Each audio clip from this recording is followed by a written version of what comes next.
Un message, celui reçu aujourd'hui par le président de la République. Il vient de son homologue gambien. Il a été remis par le ministre gambien des Affaires étrangères et de la coopération internationale.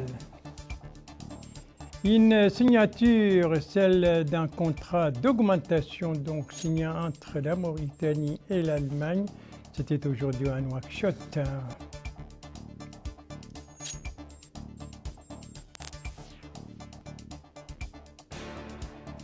Une célébration, celle de la journée internationale de la femme, le 8 mars.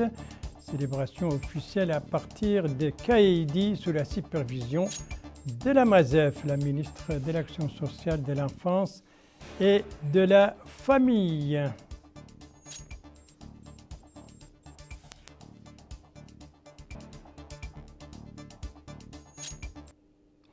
Tels étaient donc les principaux titres du journal et c'est parti. Mesdames, Mesdemoiselles, Messieurs, bonsoir et bienvenue à votre 21h30 de ce vendredi 8 mars 2024. 8 mars, journée internationale donc de la femme célébrée aujourd'hui. Nous y reviendrons tout à l'heure après une page diplomatique dont la première partie est donc consacrée à cette audience accordée par le président de la République, voilà, le palais présidentiel.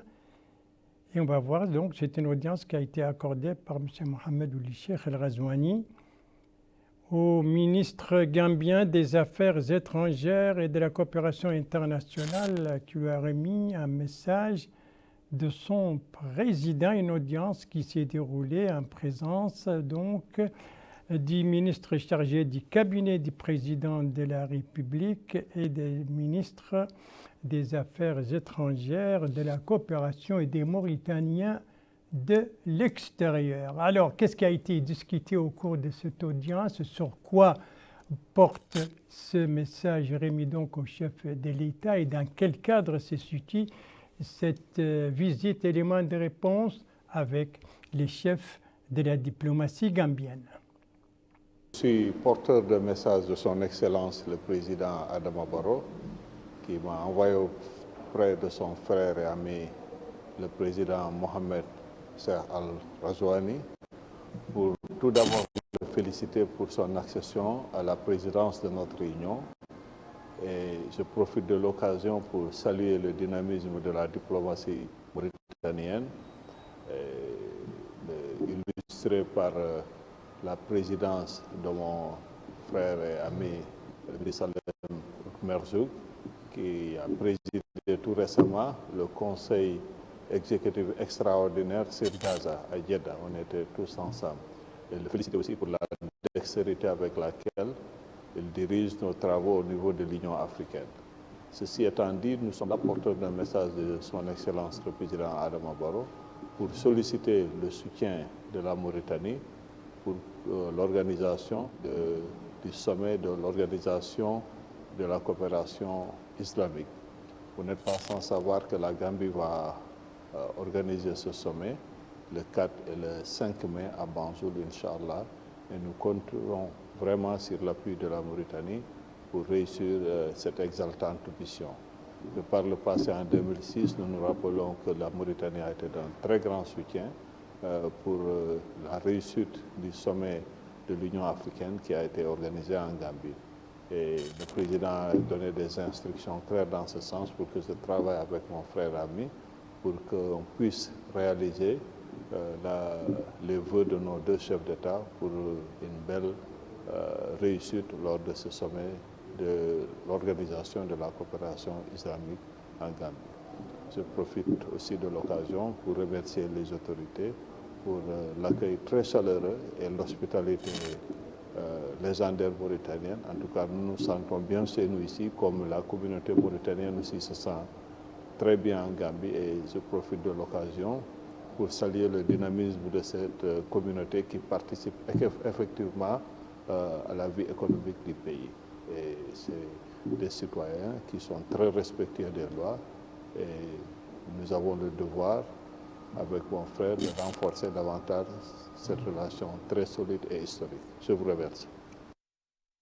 Le ministre gambien des Affaires étrangères et de la coopération internationale, à l'issue donc de l'audience que lui a accordée le président de la République aujourd'hui, à qui il a remis un message de son président, et vous avez entendu et suivi donc ce que contient ce message et les sujets qui ont été discutés au cours de cette rencontre, ainsi que les cadres même de la visite et en tout cas la rencontre entre le président de la République et la délégation gambienne a porté sur le renforcement, sur les voies et moyens pour développer les relations de coopération entre les deux pays. Une autre coopération pour la Mauritanie qui se renforce, celle avec la République fédérale d'Allemagne, une coopération qui vient de s'enrichir d'un nouveau jalon. Il s'agit de la signature d'un accord, d'un contrat d'augmentation destiné au financement donc, du projet de modernisation du port des pêches artisanales de Nouadhibou. Compte rendu Bokar Baïleba.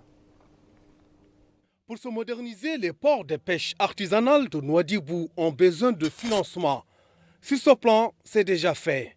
Illustration, c'est cette signature de contrat d'augmentation de financement qui porte sur un montant de 2 millions d'euros, soit l'équivalent d'environ 86 millions d'euros, et ce qui augmente le financement total du projet jusqu'à 15 millions d'euros. Et à cette occasion, le ministre de l'économie et du développement durable, Abdesalam Mohamed Salah, a souligné le dynamisme et la qualité du partenariat entre la Mauritanie et la République fédérale d'Allemagne. Il a saisi cette occasion pour exprimer au peuple et au gouvernement allemand les vifs remerciements du peuple et du gouvernement mauritanien pour le niveau de la qualité de son engagement auprès de notre pays en vue d'asseoir les bases d'un développement socio-économique durable. Concrètement, le projet a pour objectif d'augmenter la disponibilité des poissons pour la consommation à travers la modernisation du port de pêche artisanal de notre capitale économique. Dans le cadre de la coopération financière et technique allemande, nous contribuons au développement du secteur de la pêche à travers différents projets qui visent à la fois la protection et la gestion durable des ressources halieutiques, ainsi que la transformation du secteur pour générer plus de valeur ajoutée, plus d'emplois et plus de sécurité alimentaire, suivant l'objectif moins de farine, plus de poissons pour la consommation humaine. Pour y parvenir, la pêche artisanale joue également un rôle très important. L'EPBR est le plus grand port de pêche artisanale de Mauritanie. Le projet de modernisation de l'EPBR est soutenu du côté allemand dans le cadre de notre coopération bilatérale et financé en grande partie par la KfW, la Banque allemande de développement. Le projet permettra aussi d'améliorer le revenu des opérateurs du secteur pour contribuer à la gestion des ressources halieutiques et la sécurité alimentaire dans notre pays. Aujourd'hui, on parle d'un projet qui nous tient vraiment au cœur. On a investi beaucoup de création ensemble, de temps ensemble pour la préparer soigneusement parce qu'on voit vraiment l'impact sur terrain et on veut être sûr qu'il y a l'impact pour la vie des pêcheurs qui sont impliqués par ce projet. J'avais moi-même l'occasion dans les dernières semaines vraiment de voir le projet, de voir le terrain à Nouadhibou et de me confirmer que ce projet est vraiment relevant pour la création d'emplois, que les infrastructures financées vont vraiment améliorer la manière comment les gens peuvent travailler dans le port, comment s'organisent les processus dans le port, que vraiment ça porte une valeur ajoutée de manière que c'est la première à la marée, de cette manière, une première créée qui permet de vendre le poisson où il est le plus frais. En somme, ce financement permettra d'impulser toute la chaîne de valeur du port des pêches artisanales de Nouadhibou. Voilà donc bonne nouvelle pour le port artisanal, le port des pêches artisanales donc à Nouadhibou avec ce contrat signé aujourd'hui entre la Mauritanie et l'Allemagne, un contrat donc d'augmentation destiné au projet de financement justement pour la modernisation de ce sport. Voilà pour cette page diplomatique dont la première partie, je le rappelle, était consacrée donc à cette audience accordée par le président de la République à la délégation gambienne conduite par le ministre des Affaires étrangères et de la coopération internationale. Et la deuxième partie était réservée donc à ce contrat d'augmentation qui a été signé aujourd'hui à Nouakchott entre notre pays et l'Allemagne. Après la diplomatie, la politique intérieure qui est dominée aujourd'hui pour cause par la célébration de la journée internationale de la femme le 8 mars.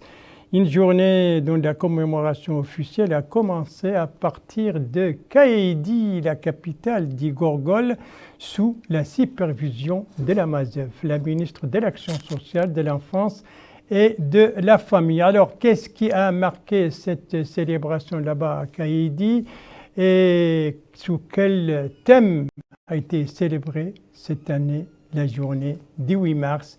Élément de réponse avec notre correspondant permanent là-bas, Mohamed Ali Salek, compte rendu revue en français par Yed Alifal. Avec une présence remarquée des femmes de la wilaya d'Igorgol auprès du délégué général de Taazour, de la commissaire à la sécurité alimentaire, au commissaire aux droits de l'homme, à l'action humanitaire, aux relations avec la société civile et le Wali d'Igorgol, en plus des élus locaux, la ville de Kaïdi a accueilli la célébration de la fête internationale de la femme, célébrée cette année par notre pays sous le thème 5 ans d'investissement dans la femme mauritanienne. Dans une allocution prononcée à cette occasion, la ministre de l'Action sociale, de l'enfance, de la famille a déclaré que cette cérémonie représente un motif de fierté, d'autant plus que nous nous réunissons dans la ville de Kaïdi pour célébrer avec les femmes mauritaniennes leur journée internationale. Un slogan à travers lequel nous rappelons la présence prépondérante de la condition féminine dans les engagements du président de la République, M. Mohamed El Cheikh Ghazouani, et l'autonomisation qu'elles ont obtenue au cours de son premier mandat.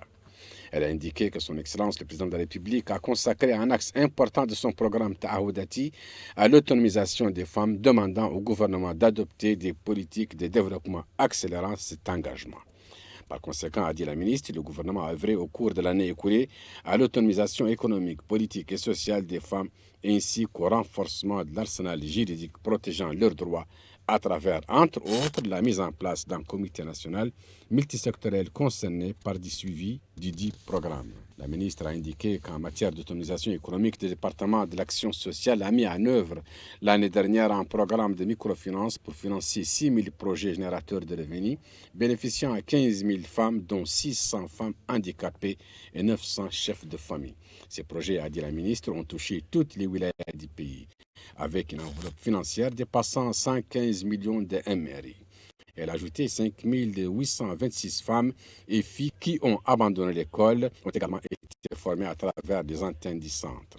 De son côté, le représentant des Nations Unies de notre pays a déclaré que permettez-moi de saluer au nom du système des Nations Unies le gouvernement et le peuple mauritanien pour avoir retenu l'autonomisation des femmes, y inclut la promotion de l'entrepreneuriat féminin dans son programme prioritaire. Comme en témoigne le thème national retenu par le gouvernement, 5 ans d'investissement en faveur de la femme. Comme le disait si bien son Excellence, Monsieur le Président de la République, Mohamed El Cheikh Ghazouani, lors de son investiture en 2019, je cite, « Il est indispensable, premièrement, de promouvoir l'autonomisation des femmes pour une participation active au développement à travers la mise en application des tests juridiques protégeant les femmes contre toutes les formes de violence et deuxièmement, d'entreprendre des investissements visant leur accès aux services de santé, de la reproduction, à la satisfaction de leurs besoins fondamentaux, à la scolarisation des filles et l'autonomisation économique des femmes pour l'emploi et les activités génératrices de revenus. » Pour sa part, le maire de Kaïdi a souligné.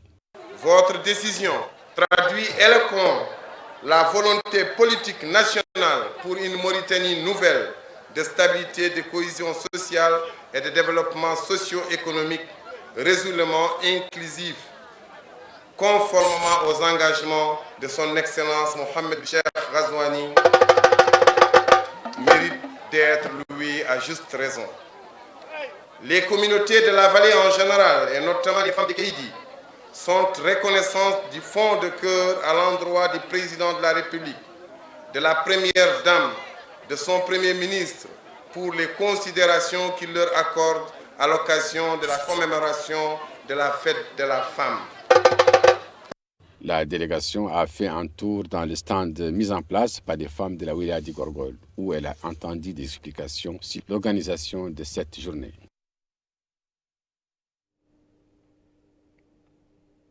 Et ça, c'était donc l'ouverture officielle de la commémoration du 8 mars.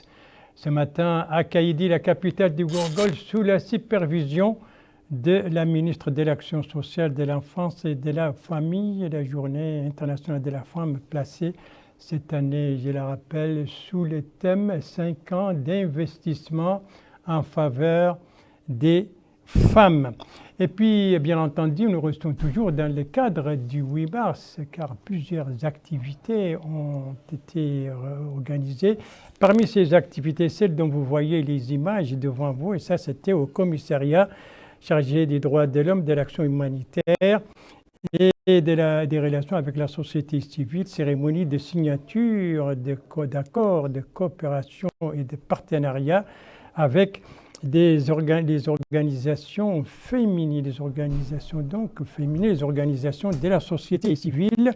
L'objectif de ces accords, c'est de redynamiser le rôle joué par le commissariat dans l'engagement donc de ces organisations en faveur pour expliquer dans le cadre d'une vaste campagne de sensibilisation et d'explication pour expliquer les progrès réalisés pour l'autonomisation des femmes mauritaniennes. Des activités également à travers le pays, et parmi ces activités, nous avons choisi ce soir quelques-unes au niveau de Nouakchott, notamment celle organisée par l'Union des femmes entrepreneuses et commerçantes, ou encore des activités qui ont été organisées dans les Muqata'a de Sebra et de Riyad, et tout cela a été mis ensemble par Abdoulaye Demeba. Les femmes de la commune de Riyad ont célébré ce 8 mars en organisant une exposition de produits artisanaux, de légumes et denrées alimentaires qui ont été produits par les femmes de cette Muqata'a, ce qui magnifie le dynamisme des femmes entrepreneurs de cette localité. Le maire de la commune de Riyad a remercié l'ONG AXEM pour avoir contribué à la réussite de cet événement en plus de la formation prodiguée aux femmes de cette commune. Il a aussi exprimé sa satisfaction pour les actions qui ont été réalisées par les femmes de cette commune, tout en précisant les bonnes dispositions de la municipalité à les appuyer. L'objectif de ce projet a été mis en avant. Nous contribuons à créer les emplois durables et à promouvoir le développement économique. Cette foire est bien plus qu'un simple événement. C'est un début de transformation positive pour Nouakchott et ses habitants. Je vous invite à explorer les stands, à découvrir les initiatives innovantes et à vous engager de cette formidable aventure collective. Suite à ces allocutions, les responsables qui ont pris part à ces cérémonies ont pris connaissance de la variété et diversité des différents produits qui ont été exposés à l'aide de cette foire qui a été mise en place. Les femmes de la Muqata'a de Sebra ont aussi pris part à cette fête internationale de la femme. Elles ont exposé plusieurs articles, particulièrement des produits de propreté, des appareils de ménage, des ustensiles de cuisine, des habits, entre autres. La chargée de mission au ministère de l'Action sociale, de l'enfance et de la famille a indiqué que Madame la ministre est à leur côté. Elle a aussi salué le rôle et la contribution des femmes pour le développement du pays.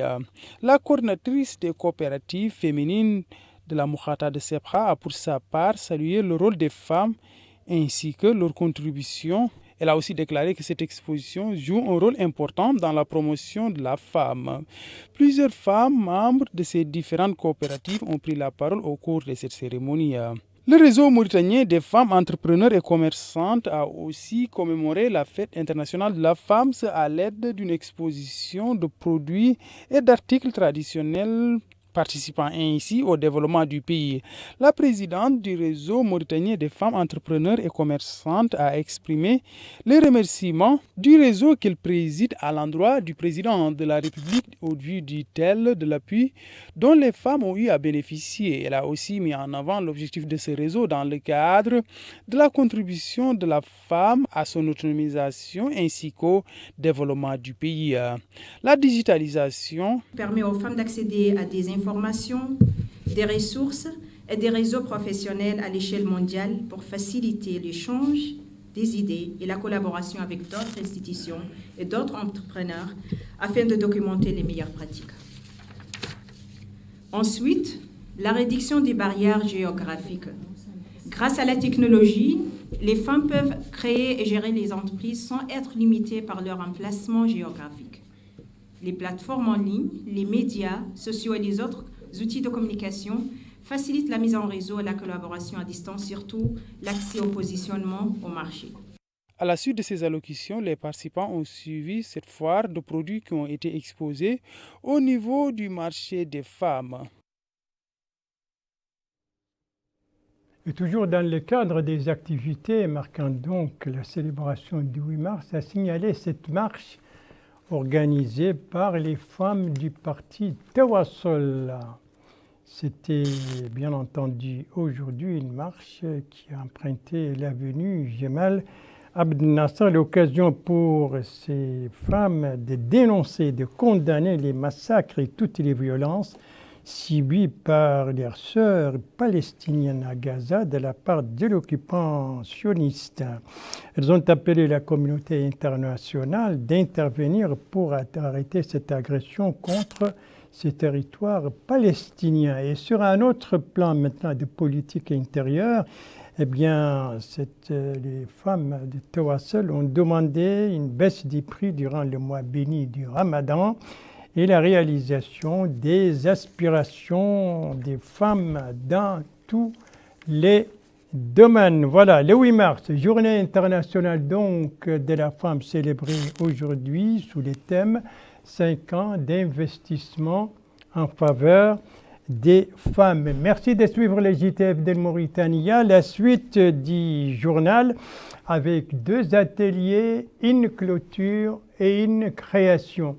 Le premier de ces ateliers, c'est celui organisé par le Commissariat aux droits de l'homme, à l'action humanitaire et aux relations avec le Parlement. Atelier relatif au plan d'action national pour lutter contre la traite des personnes. Atelier organisé en collaboration avec l'OIM. L'OIM, c'est l'Organisation internationale pour la migration. Compte rendu Bokar Baïlaba. Contre la traite des êtres humains est un cheval de bataille de l'État mauritanien. En d'autres termes, l'État n'a eu de cesse de déployer des efforts pour éradiquer ce phénomène à travers un plan d'action en collaboration avec ses partenaires comme l'Organisation internationale pour les migrations. Ainsi, le commissaire adjoint aux droits de l'homme, à l'action humanitaire et aux relations avec la société civile, Rasoul Khal, a souligné les efforts déployés par la Mauritanie dans la lutte contre ce phénomène, conformément au programme du président de la République, M. Mohamed Cheikh El-Ghazouani. Il s'agit aussi de souligner l'importance de la conjugaison des efforts concertés de tous pour les éradiquer et d'appliquer les lois qui les régissent. Les efforts de la Mauritanie dans la lutte contre le phénomène de la traite des personnes a été salué à sa juste valeur lors de cet atelier. La Mauritanie dispose d'un arsenal juridique matérialisé par la loi 2020-017 qui pénalise la traite des personnes. Le mécanisme national de référencement pour assurer l'identification, l'orientation et la protection des victimes de la traite. Et le plan national de lutte contre la traite des personnes, le PNLTP 2020-2022, adopté par le gouvernement en mars 2020. Par conséquent, il est impératif que nous continuions notre lutte avec une détermination renouvelée en évaluant la mise en œuvre du plan et en mettant à jour sa matrice opérationnelle. en tenant compte des avancées récentes dans la lutte contre la traite des personnes en Mauritanie.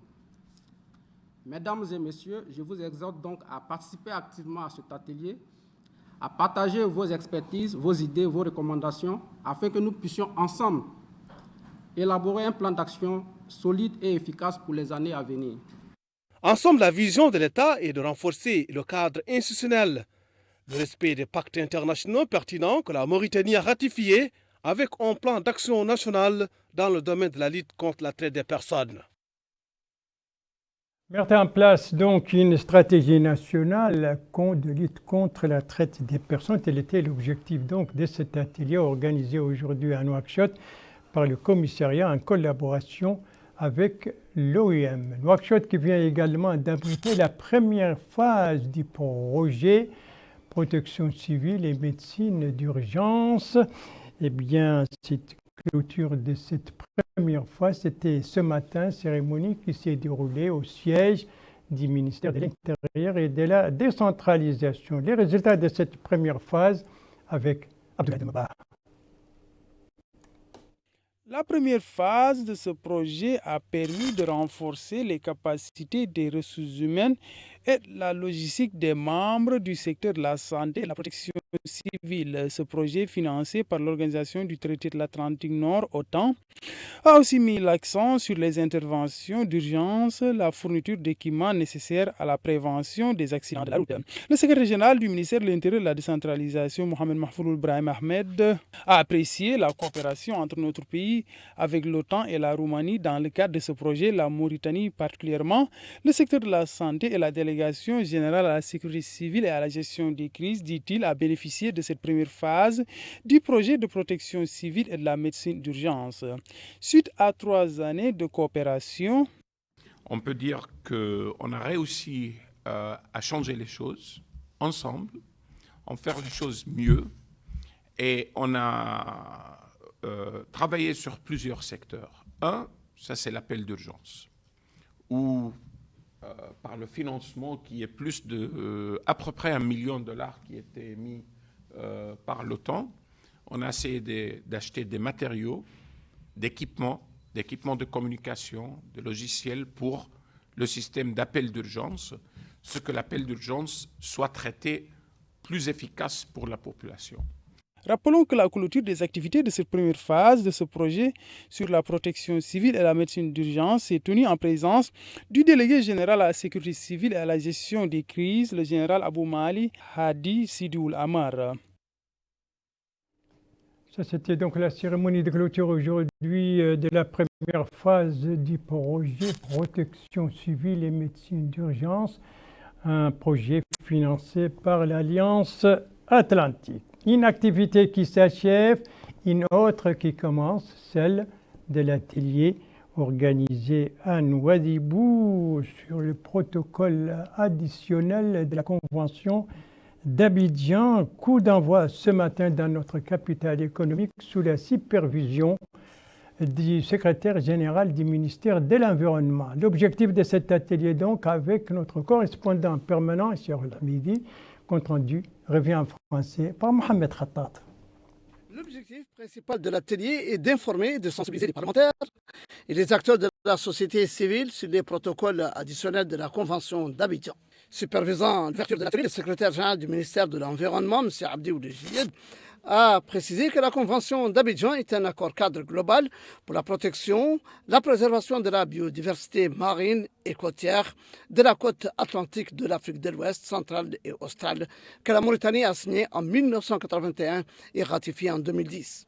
Il a ajouté que, tenant compte des nouveaux défis auxquels est confronté l'environnement marin, 4 protocoles additionnels ont été apportés, à savoir celui relatif à la pollution due aux sources et activités terrestres, celui des normes et des standards environnementaux liés aux activités pétrolières et gazières offshore, de la gestion intégrée de la zone côtière et celui de la gestion durable. Il s'est félicité du partenariat régional et a remercié le programme de gestion du littoral ouest-africain qui n'a cessé d'apporter son appui technique et financier au département de l'environnement, notamment dans cet important processus en vue de l'adoption des protocoles additionnels de la Convention d'Abidjan.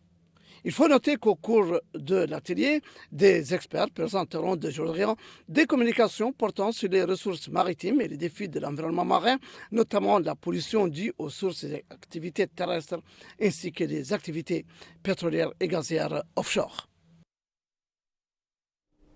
L'atelier donc organisé par le ministère de l'Environnement sur les protocoles additionnels de la Convention d'Abidjan, coup d'envoi ce matin à Nouadhibou, notre capitale économique.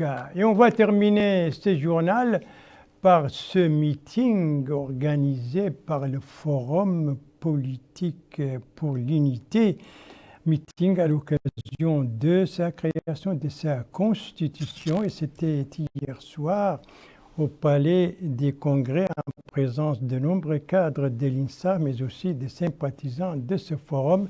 Et toutes les interventions au cours de cette manifestation, au cours de ce meeting, eh bien, tous les intervenants ont demandé au président de la République, M. Mohamed Ould Cheikh El Ghazouani, de se présenter pour un second mandat présidentiel. Ils ont souligné les grandes réalisations donc, durant le premier mandat du président de la République, les grandes réalisations dans les différents domaines politiques, économiques et sociaux. Et c'est sur ce forum, l'activité de ce forum, que s'achève ce journal. Merci à vous, mesdames, mesdemoiselles, messieurs, de l'avoir suivi. Merci bien entendu aux équipes rédactionnelles et techniques qui ont participé à sa conception. Je vous en rappelle les principales informations. Ici, nous sommes au palais présidentiel. Le président de la République a reçu un message de son homologue gambien. Il lui a été transmis par le ministre gambien des Affaires étrangères et de la coopération internationale qu'il a reçu aujourd'hui. Ici, nous sommes au ministère de l'économie et du développement durable à l'occasion de la signature de ce contrat d'augmentation destiné au financement du projet modernisation du port des pêches artisanales signé entre la Mauritanie et l'Allemagne. Et ici, nous sommes à Kaïdi, le lancement officiel de la commémoration de la fête internationale de la femme le 8 mars sous la supervision de la MASEF, la ministre de l'Action sociale, de l'enfance et de la famille. Thème choisi cette année, 5 ans d'investissement en faveur des femmes.